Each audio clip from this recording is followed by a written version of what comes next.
5,5 milliards de dollars. C'est le chiffre qui va circuler partout dans les prochaines heures.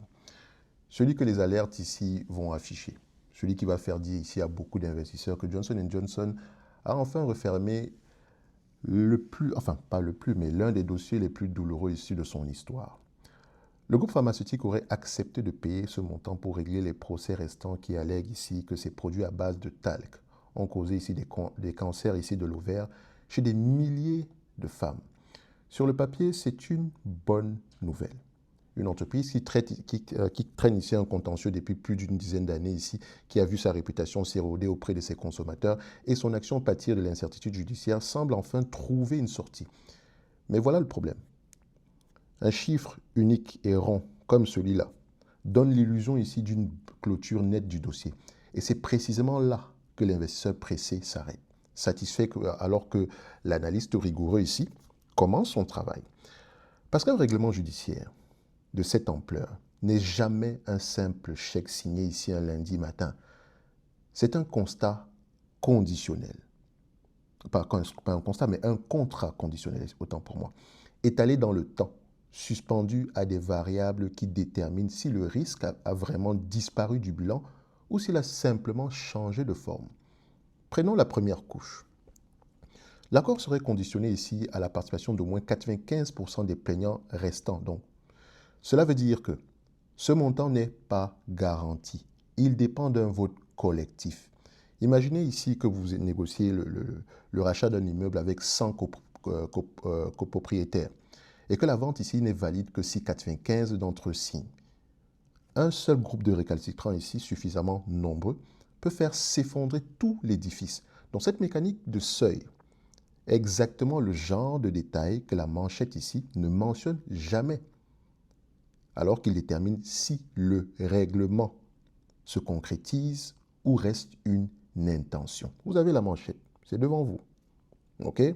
Alors, deuxième couche, celle du calendrier. L'entreprise indiquerait qu'elle paierait à peu près jusqu'à 3 milliards de dollars en 2027, avec aucun paiement supplémentaire attendu avant 2028. Ce détail change tout dans la lecture financière. Un engagement ici de 5,5 milliards de dollars étalé sur plusieurs années n'a pas le même poids sur la trésorerie qu'un paiement immédiat.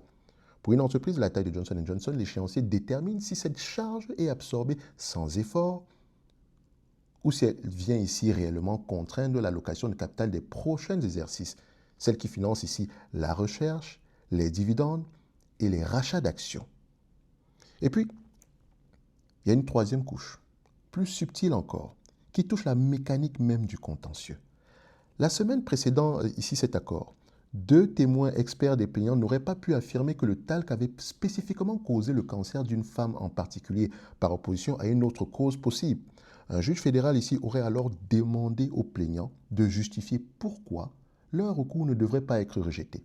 Ce n'est pas un détail de procédure anodin, c'est le signal que la position de négociation de l'entreprise vient de se renforcer considérablement juste avant la signature. Donc un observateur qui lit uniquement le montant final pourrait ici croire que Johnson & Johnson cède sous la pression. La réalité inverse semble plus proche de la vérité.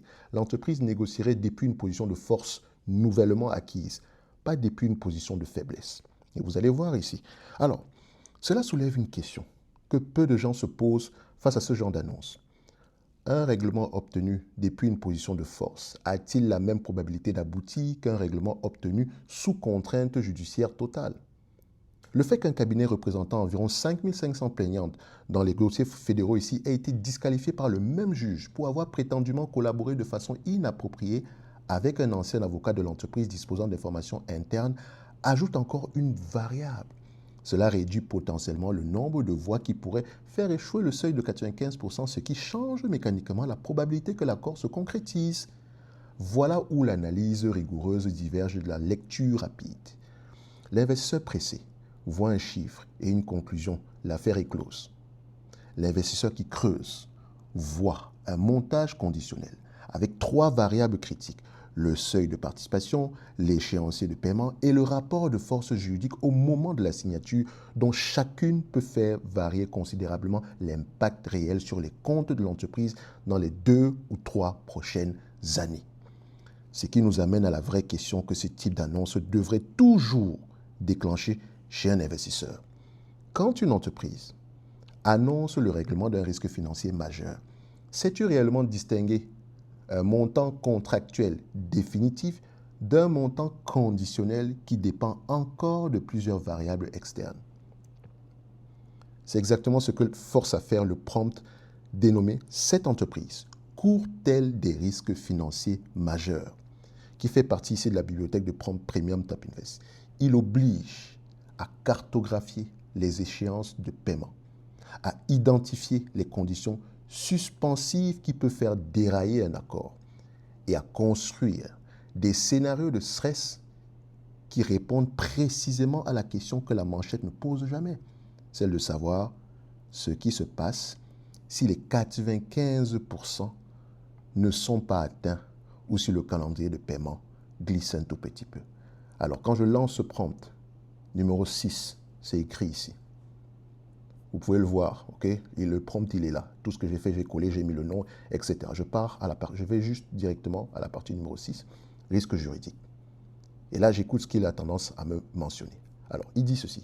C'est le seuil de risque de cette analyse qui mérite une étiquette moyenne plutôt que faible ou négligeable. Et il vient de changer de nature en l'espace de 2 jours. Vous voyez, il a déjà mis à jour ici les informations. Donc, la preuve du risque, elle est là. L'échéancier de paiement, il est là. Et est-ce que cet argent a déjà été provisionné? En juin 2026, Johnson & Johnson avait déjà constitué une réserve de 11 milliards de dollars pour régler ces questions juridiques. Et un analyste issu de Bloomberg Intelligence estimait que la semaine précédente, un coût probable de règlement entre 10 et 12 milliards de dollars. Si les 93 000 poursuites ici étaient déposées.